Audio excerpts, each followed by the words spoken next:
You are recognized, Honorable Member. Thank you very much, Speaker. We must all know that this is unprecedented, and this is not a practice that we want to set for this Parliament. It is going to be your legacy, Speaker, that during your tenure, Parliament could not debate and adopt budget.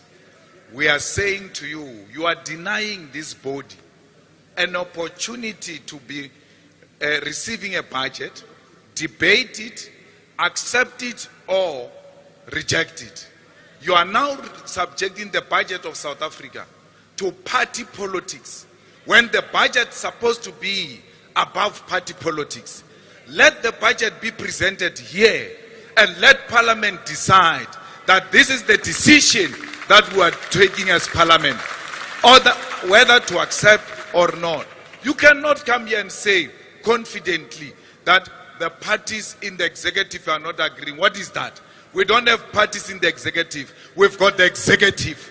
The executive must come here and present the budget, and this Parliament must decide whether we adopt that budget or not. You are denying the people of South Africa to see what is happening in this government. There is no government. It has collapsed. It has no capacity to present a budget.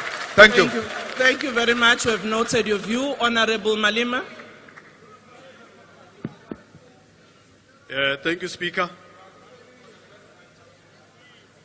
Now, for us, this day is actually quite... Order, honorable members. They are my friends. Order. Don't worry. Honorable member, you can proceed. Speaker, what I have seen the Honorable past... members. Honorable members. Honorable members of the EFF at the back. Order. Honorable Pambo, can you please speak to the members at the back of the EFF? Honorable Mckenzie, can you proceed? All right.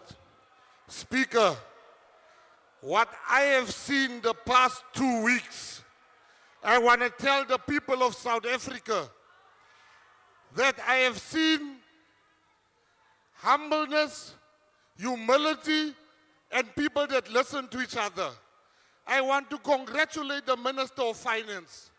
You came to present a budget which the DA, the PA, and the different parties didn't fully agree with. But the ANC were humble enough and say, let us hear you. What is it you don't like here? For 2 weeks we've been busy. We are seized with the last issue. A wise man changes his mind. We are united. This is not a one-party state. We are together, united, all of us that you see here. These ones, they will not know. They are a government in waiting. We are the government. The government is taking charge. Amen. Want to call for a division so that we are clear. The members of Parliament here, they must by themselves express their decision on this question of postponement of tabling of the budget. So want to call for division, want to vote here, because some of the ANC, they are agreeing with us that this thing of 2% is nonsense. And they're saying, let's vote. So please, Speaker, we're calling for division, because the 2%, it's nonsense. Honorable Zungula, is there another new issue? It's another issue, Speaker. Okay, what is the issue? It is concerning how you are running the House. When there is jeers and noise from this side, you don't call them to order. But from this side, you are very quick to call us to order. So the order is on you, Speaker. Be fair on each and every member of Parliament. Thank you.